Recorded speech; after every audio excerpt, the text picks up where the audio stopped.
IIM UPSC tuitions only in Tirumala IAS institute Chaitanyapuri. Call చేసి ఇప్పుడే join అవ్వండి. Welcome to Suman TV. పాకిస్తాన్లో రైలు హైజాక్ వెనుకున్న అసలు కథ ఏంటి? ఒకసారి ఆలోచిస్తే చాలా తీవ్రమైన విషాద గాథలు వినిపిస్తాయి. నిజానికి ఎక్కడైతే అణచివేత ఎక్కువగా మారుతుందో అక్కడ వ్యతిరేక ఉద్యమం విప్లవం మొదలవుతుంది. అటువంటి విప్లవమే Balochistan liberation army. Balochistan liberation army ఇప్పటిది కాదు, 1948 నుంచే ఈ ఆర్మీ బలూచిస్తాన్ విముక్తి కోసం పోరాటం చేస్తోంది. బలూచిస్తాన్ని పాకిస్తాన్ అక్రమంగా ఆక్రమించిందని, బలూచిస్తాన్లో ఉన్న వనరులను దోచుకుంటోందని, ఆ వనరులని సంరక్షించుకోవాలి అంటే బలూచిస్తాన్ని ప్రత్యేక దేశంగా ఏర్పాటు చేయాలనేది ఈ ఉద్యమం వెనుక ఉన్న అసలు కారణం. అంతేకాదు ఈ బలూచిస్తాన్ ఉద్యమానికి భారత్ మద్దతిస్తుందనే ఆరోపణలు చేస్తుంది పాకిస్తాన్ మొదటి నుంచి. నిజానికి బలూచిస్తాన్ ఇరాన్ ఆఫ్ఘనిస్తాన్ బార్డర్లో ఉంటుంది. అక్కడ బంగారం, లిథియం, అట్లాగే చమురు, గ్యాస్ నిల్వలు ఉన్నాయి. ఈ బంగారం, లిథియం, గ్యాస్ నిల్వలపైన చైనా కన్నేసింది. ఆ బంగారం, లిథియం, ఆ నిల్వల్ని, భూగర్భ నిల్వల్ని దోచుకోవడానికి చైనా ఓ పెద్ద కారిడార్ని నిర్మిస్తోంది. ఈ కారిడార్ నేపథ్యంలోనే బలూచిస్తాన్లో ఈ ఉద్యమం మొదలైంది. నిన్న బలూచిస్తాన్లోని క్వెట్టా నుంచి మొదలైన ప్రారంభమైన ట్రైన్ ఒక 17 సొరంగాలు దాటుకొని పెషావర్కు చేరుకోవాలి.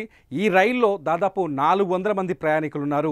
ఈ 400 మంది ప్రయాణికుల్లో ఒక 240 మంది వరకు బలూచిస్తాన్ ప్రాంతానికి చెందిన వాళ్ళు, ఆ ప్రావిన్స్కి చెందిన వాళ్ళు ఉన్నారు. ఒక 182 మందిని బలూచిస్తాన్ ఏతర అంటే వాళ్ళు ఆర్మీ ఉన్నారు, అందులో పారామిలిటరీ వాళ్ళు ఉన్నారు, ప్రభుత్వ ఉద్యోగులు ఉన్నారు. వీళ్ళని ఈ 182 మందిని ఏదైతే బలూచిస్తాన్ లిబరేషన్ ఆర్మీ వాళ్ళని బందీలుగా పట్టుకుంది. మిగతా 102 మందిని భద్రతా సిబ్బంది విడిపించినట్టుగా మనకి ఇప్పుడు సమాచారం అందుతోంది. ముఖ్యంగా ఈ బలూచిస్తాన్లో ఇంత పెద్ద ఘోరం జరగడానికి మొదటి కారణం ఏంటి అని ఒకసారి చూస్తే ప్రస్తుతానికి కనిపిస్తున్న అతిపెద్ద కారణం చైనా నిర్మిస్తున్న ఏదైతే కారిడార్ ఉందో, చైనా ఆ కారిడార్ నిర్మాణానికి వ్యతిరేకంగా ప్రస్తుతం అక్కడ తీవ్రమైన యుద్ధం కొనసాగుతుంది. పాకిస్తాన్లో అతిపెద్ద ప్రావిన్సుల్లో అతి తక్కువ అంటే అతిపెద్ద వైశాల్యం ఎక్కువ కలిగిన అతిపెద్ద ప్రావిన్సుల్లో అతి తక్కువ జనాభా కలిగి ఉన్న ప్రాంతం బలూచిస్తాన్. ఇక్కడ అనేక వనరులకు నిలయంగా ఉంది బలూచిస్తాన్. బంగారం, లిథియం, గ్యాస్, చమురు, రాగి, బంగారు నిక్షేపాలు ఉన్నాయి. వీటిని సొంతం చేసుకునేందుకు పాక్ ప్రభుత్వంతో పాటు చైనా కూడా తీవ్రంగా ప్రయత్నిస్తోంది. ఈ నేపథ్యంలో అక్కడి ప్రజలు హక్కుల్ని కాలరాస్తోందనే ఆరోపణలు ఉన్నాయి. బలూచిస్తాన్లోని గ్వాదర్ పోర్టుని చైనా, అక్కడ బలూచిస్తాన్లోని గ్వాదర్ పోర్టుని చైనా నిర్మిస్తుంది.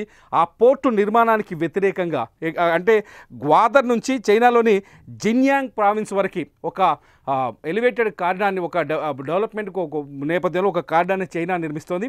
ఈ కారిడార్ని వ్యతిరేకిస్తూ ఇప్పుడు బలూచిస్తాన్లో ఉద్యమాలు జరుగుతున్నాయి. బలూచిస్తాన్ ఎంత తీవ్రమైన కష్టాల్లో ఉంది అంటే బలూచిస్తాన్ ఒక నిషేధిత ప్రాంతంలా ఉంది పాకిస్తాన్లో.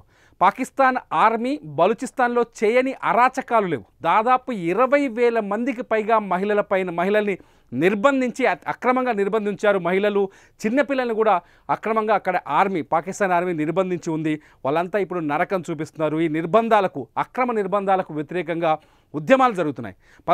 ఈ ఉద్యమాల నేపథ్యంలో ఈ ఉద్యమాలు అనేక మలుపులు జరుగుతున్నాయి. ఈ ఉద్యమాల నేపథ్యంలోనే ఇవాళ ట్రైన్ హైజాక్ వరకు వెళ్ళినట్టుగా మనకు బలూచిస్తాన్ ఆర్మీ వాళ్ళు ప్రకటించడాన్ని బట్టి తెలుస్తుంది.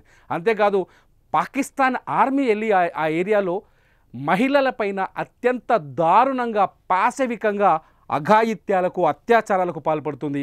ఇది ప్రపంచం మొత్తం చూస్తోంది.